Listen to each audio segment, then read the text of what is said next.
And welcome everybody back to Putting Football First, the show that is putting the boot into taking football far too seriously. Now look, some of you will have noticed that Tony's had a bit of a facelift today. Tony's actually not with us. Rumour has it that he's still getting over a hangover from yesterday's vodka. That's not true. The other rumour is that it's his birthday. That probably is true. But the real reason Tony isn't here today is that he's been red carded for 24 hours. Tony knew that he wasn't allowed to show the footage of 2006 and the Italy game knocking Australia out, and yet he showed it yesterday. So Tony, you're in the sin bin for 24 hours for showing that footage, and taking his place though is a man that knows more about football than Tony and I put together. Next to me is Phil Dando. Phil played professionally for Liverpool FC before becoming a coach. He played for New Zealand, the New Zealand national team. Is probably best known for 14 years behind the microphone with Aaron Carney on ABC Radio, commentating the Jets, and most recently coached the Maitland Magpies. Phil Dando, welcome to the show. Nice to be here. Nice to get the call up off the bench. Yes, thank you for subbing on. Yeah, I'm looking forward to putting in a good performance and maybe getting a regular start. Yeah, well, we'd love that. We'd love that. Now, I want to just, before we get going, I'd like to put a word in for Everything Football. Thank you for the shirts. In honour of your past, we've got you a lovely Liverpool FC away strip. I believe this is next year's away strip. Next year's away strip, yeah. Yeah, smart, isn't it? It's had a bit of stick on social media, though, and the reviews have been mixed from the fans, but if it's half as lucky as the orange one was this year, they'd also got a bit of stick at the start. Scored heaps of goals in the orange strip last year at Liverpool, so I'm hoping they score loads of goals in this too. Man, I think it looks good. I like it. It does. It looks it's your colour. It really is. Yeah. And I quite like it's Fiorentina. The Italian fans is Fiorentina's colour as well, and I quite like Fiorentina and Florence. Might even pick up some more fans in Europe. You never know. Yeah, and of course I'm in the this year's Australian jersey. Thanks Everything Football for this. Yeah, I think they give you the small, didn't they? Yeah, it looks like they did, but they wear them this tight now, don't they? They do, enhance the body. Yeah. So thank you for the small Everything Football. They do have a range of sizes. I just didn't check mine before we walked out yesterday. Well, we'll get straight into the games last night. Now, Phil, last night's games, it was a night of 1-0 wins. Mm-hmm. And some very interesting football, not so much in terms of what we saw on the field, but the implications for the next round of games. First game, Portugal-Morocco. A 1-0 win to Portugal. Ronaldo scored in the first 5 minutes, but then the game got interesting. Yeah, people say easy header for Ronaldo, in the 4th minute, 6-yard box. But I thought he was really brave, actually, to be honest with you. Diving header, where the boots are flying as well, and so there was a boot coming up towards his head. So he's not afraid to put himself in where it hurts. Nicely worked corner, played it short, and then hooked it in, and they just clocked off just for a split second, Morocco, and that's all it takes. I think we mentioned it last time. It was on split seconds in games, and they just clocked off, let Ronaldo get free, and as I say, wasn't afraid to go in where it hurts. He's like a ghost, isn't he? He can just drift off that marker so easily. Good players can, they've just, and if you let them go at your peril, then you say, I've got him, and then, you switch off, and he's just drifted away, and very clever, and from there on, though, Morocco played very, very well, and the Portuguese keeper, there's talk about Portugal being a one-man team with Ronaldo, but tell you what, they were at least a two-man team last night because the goalkeeper made a few good saves, one in particular down on his right-hand side there, low, almost as good as Gordon Banks in the 1970 World Cup in Mexico from Pele, so which I still rate as the best ever World Cup save, by the way. But you go, see, Tony, we're not missing you at all. So it was a really good save, and he's just got himself a move as well, the Portuguese keeper. And I thought Liverpool might have been looking at him, but he's actually gone to Wolverhampton Wanderers, who just got promoted from the Championship into the Premier League. So that's a good buy for them. And absolutely, if he plays like that, he looked well. He looked good last night. Yeah. It was good to actually see. Morocco gave that game a really good shake, considering that Spanish teams scored 3 goals against Portugal. All they could manage was 1 against Morocco. And they were very structured in the way they held out and played the second half. It was good to see. Yeah, no, they did well, Morocco, and they had a real crack. Unlike, and we're going to come to it in a minute, Iran against Spain in the late game. Iran, well, I say they went the other way. Morocco had a real go, and Iran went the other way. So, well, but I know you want to sort of do it in let's jump chronological to the order. No, let's jump to the Spain-Iran game. Yeah. Again, a really good game. Iran did play very well, but I have to say they put out the 9-1 formation beautifully for the first half. Well, yeah, I was going to say 6-4, which was bad enough. But now, yeah, it wasn't far. They did that, when Spain had possession and they had lots of it. 75% in the first half. Yeah, six across the back, 4 there, and then Iran were just looking to break out. And I just thought, it's basically parking the bus. And Iran had gone 23 games without defeat prior to coming here, well, prior to last night's game, and I just thought they had more about them than that, because I just felt Spain being Spain, the Real Madrid players, the Barcelona players, etc. They're so used to that passing game, pass and move, and keep it nice and tight in there, that eventually they will break them down. And the goal when it came was a bit fortuitous. But it was more a ricochet than a shot. They got Costa in the right area. It came, he hit it. It came off a defender, back onto Costa's knee, and then into the net. And you didn't like it. You don't like him passing the bus, do you? No, but I just felt they had more about them than that. Well, they certainly did in the last 20 minutes. Because the goal came early in the second half, and they went, "Oh right, okay, now we've got to change." And it went to 4-3-3, and they looked the goods. They looked, They did. They rattled Spanish defence. You don't go 23 games without defeat through being no good. So they had a real crack, and I thought if you'd have done that from the off, you might have pinched something. You never know. And I just thought you're setting yourself up against Spain. I don't think you can hold out for 90 minutes, and they didn't. They couldn't hold out for 50 minutes. So I think it's cost them in the end, to be honest with you. Yeah, look, I can see where you're coming from, but you know what? Queiroz is a crafty old bugger. Oh, yeah, good coach. He backed the defence. Yeah. They did play a really solid come at us first half, and at halftime it was 0-0. Yeah. Now, there was no indication that Iran was going to do anything else. Once they did go the goal behind, they came out of their shells, and for that last 20 minutes, they really did rattle the Spanish defence a few times. It was only the goalkeeper that kept them in it. Yeah, they had some chances. They had a goal disallowed as well. They did. For those who didn't see it. Iran, I'm getting tired now.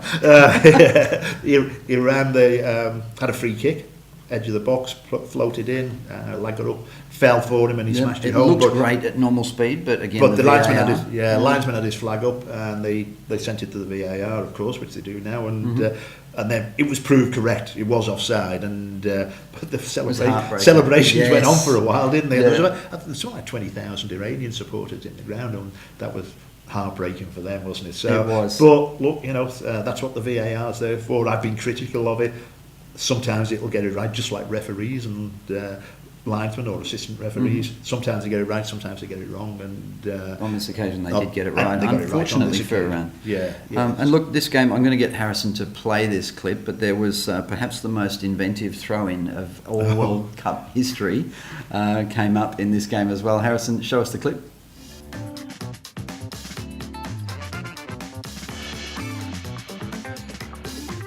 Yep. So the old somersault and throw it in. It was worth a try. I think Iran were throwing everything at Spain at that point. And he did the somersault. He just didn't throw it in. And then he just forgot to let go of the ball. Well, I think he knew he would be pinged if he let go of the ball. Yeah, maybe he was told to go back and do it again. Yeah, but an entertaining game nonetheless. And look, the bottom of that group is now thrown wide open. People assumed Portugal and Spain would be laid down misère. You'd have to say they're still favourites, but Iran's not out of this. No, I mean, Iran's a good team, and they've got to play Portugal now in their final game. I think Portugal will have a bit too much for them. I think Iran, I don't think can go out and play like they did against Spain. I think they've just got to have a go from the start. If they get beat 2 or 3-0, so be it. But I just think Portugal are like Spain. And if you're going to ask me my fancy for the competition at some stage, like Portugal and Spain rank up there among even though they played 1-0 in the first game. And I just think if you're setting yourself up for a fall if you try and play the same way in the last game against Portugal as they did today. So parking the bus not the way to go. I don't think so. No. I was disappointed with them in that first half, giving fouls away, playing for fouls, the old chestnut, or, rolling around on the floor and that. And I'm just watching them thinking, you've got more than this. And they showed it. And it was it was anti-football. To me, that's anti-football, and and I know scathing stuff from Phil Dando people. And I know results are the be-all and end-all at the World Cup, but that's anti-football. People don't want to see that, and I just thought they were better than it. So I'm repeating myself, I know, but I just thought they were better than that, and they proved that in the second half, and they could still have got beat 1-0, even having a real good crack. So. Anyway. Indeed. Let's quickly move on to Uruguay, Saudi Arabia. Mm-hmm. Saudi Arabia playing a little bit better than we saw them in the last game. Yeah, a little bit. Yeah, well, I mean, they could hardly play much worse, could they? They were dreadful against Russia, it has to be said, and it was reminiscent of 2002 when they got stuffed 8-0 by Germany. They just didn't turn up for the first game, and you mentioned off air that they don't travel well. No, they tend not to. I mean, that was a case in point, and see, all the Saudi players, they pretty much they all play in their own country, in their own league, because the money's so good, there's no point in them moving anyway, so I don't think they adjust well to different climes like that, so but they were very, very poor against Russia. I have to confess, I didn't see all the game against Uruguay. They did look a little bit better, but once again, similar sort of thing. After they went a goal down, then they started to go forward and have a crack and create some chances. But well, a little bit like the Spain game, it was only a goalkeeping mistake that got Uruguay through. Yeah, it was the ball floated into the box and goalkeeper come for it and didn't get anywhere. Missed it again. Didn't get anywhere near it. That's which right. is strange because there was no one around him. It was just a complete, complete mistake. He just misjudgment.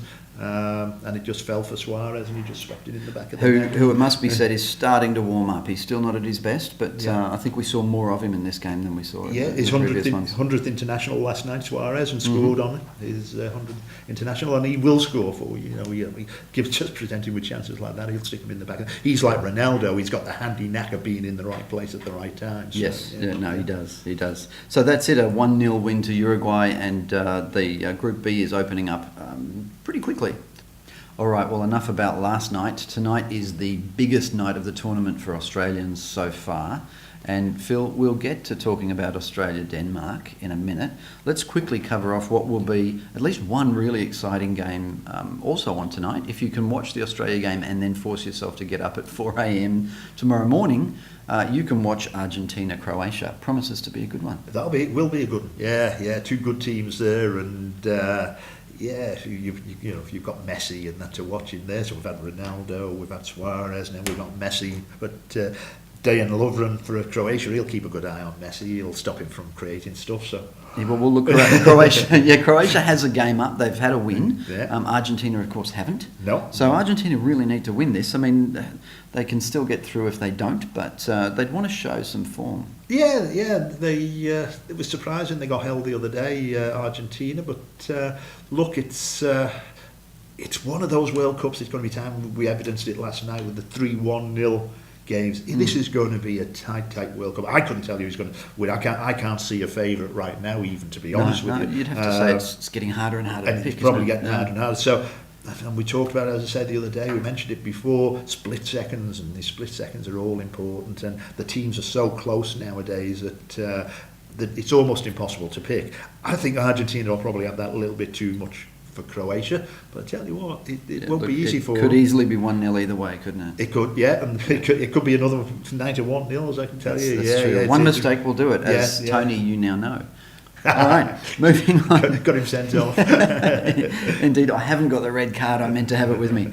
I think he stole them when he left the set. But look, France-Peru. This doesn't sound like it's going to be too much of a hard job for France. Look, you say that, but Peru, what are they, like 11th or 12th? So Denmark and Peru 11th and 12th ranked in the world, and I've forgotten which way around they are, but France are in the top half dozen, aren't they? And so once again, it's not going to be easy for France. Peru showed some good stuff in their first game against Denmark, been unlucky to go down by the one goal. Got some good players. They'll give France a workout. Talk about teams, maybe favourites for this World Cup. France to me have been one of the more impressive teams that I've seen up to now. The only game they had was against Australia. So when I say that, I'm doing Australia a bit of a favour as well by saying they were beaten by one of the best teams I've seen up to now, or one of the more impressive teams that I've seen up to now. Because I thought they were playing well. Their ball movement was very, very good. They've got some great players, as we know. Players who can kill you off if you give them the chance. And look. And I think strategically, Deschamps got them working properly too. No, they're unusually for France, they look like a good unit, because quite often there's a lot of infighting, and on this occasion they look like a good unit, and they know the jobs, and once again I think they're just going to have a little bit too much for Peru, which is basically what we want. Yes. For Australia, we want France to do Peru, which will basically send Peru home, and or could send them home, and then we need Australia to get a result against Denmark. So the soccer gods have a lot of work to do for Australia tonight. They do indeed, And then moving on to the big match, it's showing tonight at 8:30. Around Newcastle, there are several sites, pubs that have the game on big screens. From the first Australian game, I think all those pubs will be packed. But let's talk about Australia-Denmark. Everybody thinks this is perhaps our best chance of getting a win. Possibly against Peru we might get one, but what do you think the key to us winning tonight will be? Good question. Do you want an answer? The best chance will be to score more goals than them, to be honest with you. Can't argue with that one, look, Phil. Once again, it's going to be nip and tuck. It's going to. There's just not going to be nothing between the two teams. Look, Denmark have got a Premier League goalkeeper in Schmeichel. They've got Eriksen from Spurs running the midfield. But by the same token, Matt Ryan's a Premier League keeper. Aaron Moy's a Premier League midfield player for the Australians. So they look fairly evenly balanced. So there's no reason why Australia couldn't actually get something in this. And obviously we want the win. A draw might just do if France beat Peru. And that's the least that we want, is a draw. Yeah, you don't want to be sliding through on your knuckles on this one. No. And we have the opportunity to be in charge of our own destiny with this game. So Phil, big question tonight, what do we do with our midfield? Australia's midfield, we have an embarrassment of riches. We can't quite seem to get the combinations right, but I think that's more about the teams we're playing than us. Look, I mean, it's always going to be hard when you're playing teams like France. You're not going to have the lion's share of possession. It's going to be difficult. You've got to pick up players like Pogba and that. So very, very difficult. So considering, I thought Australia did really, really well against France, and I thought they would have been unlucky not to get anything out of the game, or get something out of the game. Just before the second goal, I said to my missus, I said, Australia deserves something out of this, and sure enough, Pogba shot and hit the bar, come down, and I thought, don't be in. Yeah, that's what we deserved. please don't be in. That. Yeah, and then it was that much, So I thought they were a bit stiff there. So I thought they competed really well against a team that I quite like. I was impressed with France, and they had to play well against Australia, and so sort of de facto, if you like, it means Australia performed quite well. Very well, I suppose. But who do we play? Who do you play in midfield? In that midfield. Midfield tonight. Look, the biggest problem was that we couldn't get Rogic on the ball the other night, and it's always going to be difficult against teams like France. It's probably going to be almost as difficult against Denmark. He could be the big question mark, because if we can't get the ball to him, we're not really getting the best out of him. So it could well be that Van Marwijk tonight decides to go with a more mobile midfield, that they'll press it, they can press a bit harder, and they'll work more as a unit rather than look for the individual brilliance of Rogic. So I think there's a case for starting Luongo. And if you're going to play a man-for-man marking job, and there's talk about that on Eriksen, Luongo for me could be the man to do it, because he's mobile. And he's tricky, isn't he? He's tricky. He's hard to stick with. He'll get in Eriksen's face, but he will also, you've also got to say, well, obviously when we've got the ball, I don't want you marking him. you make your runs and make him chase you as well, and that might just nullify Eriksen a wee bit too. So and make him think twice about his positioning, because knowing that he's got a bit of defensive work to do as well. So that could be the one for me. Yeah, it could be. Defence. I've been really impressed with the defence in Australia, the Australian defence for the World Cup. Yeah. I think under Van Marwijk we've settled, and I was really impressed against France. I thought they knew what France was going to come at us with, and they dealt with it. Is our defence finally fixed? Well, possibly, yeah. I mean, they look a better unit now, once again, and come back to the units, and they look a better unit. And the word is, of course, that Van Marwijk, when he first got the job, went in and said, right, let's get this sorted out first, get the defence sorted out first, make sure we don't concede too many, and then we're a chance from there. And, call it pragmatic if you like, but... I think he's gone about it the right way, because he's got X factors like Rogic. He's got Arzani now. We haven't got a great goal scorer as such, but so in a way that's almost more of a reason why you've got to be solid at the back, and I think he's done that. Sainsbury did really, really well the other night, and Milligan. Sometimes I think he gives the ball away a bit too cheaply for me, but defensively he's very good as well. So I like him and Sainsbury together. Yeah, I think they're a good spine. They one big one, one little one. They complement one another. They go. So look, yeah. So I think they're all right. Then they've got a good goalkeeper at the back too, nice and sound. Does the bread and butter stuff well. And so he'd be your number one choice. Matt Ryan. Yeah. And I see him being Australia's goalkeeper for a lot of years actually. He's hoping. Yeah, and I think he'll play in the Premier League. Rumours that he might be going to Liverpool as well, abounding at the moment as well. He could be one. Well, on Liverpool's short list of 100. Liverpool currently has a very long short list, don't they? But I'm interested. The goalkeeper for Denmark is Schmeichel, isn't it? Schmeichel, and I put him on the list for Liverpool as well. If it was up to me, but we've got Andrew Naboot. If you were talking to Andrew Naboot before the game, and you've got Schmeichel in goals, what are you telling him? Beat him. Naboot. Should he take those long shots? He's the one player we've got, with perhaps the exception of Rogic. But should he take those long shots? Drop it in front of him. Have some. Look, if the shot's on, you must always take it. As a coach, when you're coaching, Bob Paisley at Liverpool, he used to say, if you can't make up your mind whether to, if you're in the penalty area, whether to pass or to shoot, just stick it in the back of the net, and we'll talk about it later. So great advice. Yeah, I'm going to use that. Just stick it in the back of the net. Yeah, and look. I never would have a go at a player for having a shot goal, and sometimes no fear, fellas, no fear tonight. No, absolutely not. No, they they've got to have a crack, because we need a win, really. A draw might just do, but we need a win, and so you've got to have a real crack at it. And if you look at it, man for man, we're not we're a good chance. We're no worse than Denmark. So last question. Hypothetical, you're the coach of Australia tonight. You've done all the hard work. What's your biggest fear? What's your biggest concern about tonight?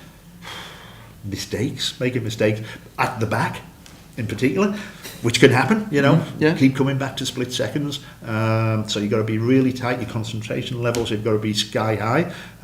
They all play in a good level of football in Europe. Pretty much now, most of the players anyway, but they're all playing at a good level, where including Premier League and Bundesliga, where your concentration levels have got to be high, so they're used to that. So, look, I just come back. I wouldn't have any concerns, to be honest. I think Denmark are beatable. As coach of the Australian team, I would be saying that to my team. We don't have any concerns really. There you have it. We've done all the work in training. We're solid at the back. We don't give much away now. So we've done all the work in training. Right, let's go out now, do our stuff, work hard. Use the talent we've got, and see what we got. We've got a chance. It's 11 against 11, and you look at it man for man, and I don't think they're any better. There you have it, everybody. Australia can do it. Good luck, boys, tonight. We're going to wrap it up now. Quick call out to our sponsors, Everything Football. Thanks again for the shirts. It's going to be a struggle to get this one off Phil before he leaves. We'll do our best. And of course, to our perennial non-sponsor, Murray's Brewery. Great to see you soon. Around the traps tonight, there's big screens happening at the Green Roof. I think we've got the Sydney Junction Hotel. It was seething last week. I'm sure it will be seething again tonight. I believe we've got the Clarendon. And if I've forgotten your venue, please get onto our Facebook page and talk about it. Everybody have a great time tonight. Hopefully we'll be talking about an Australian victory tomorrow morning. We will have Tony back. But a little bit earlier in the piece, we recorded a longer interview with Phil Dando and his insights into World Cups in general and the experience he's had over the years. We've got that coming up on our Facebook page. I think I've just lost the Liverpool shirt. Damn. Facebook page. You'll see the full interview with Phil Dando later on today. Cheers, everyone.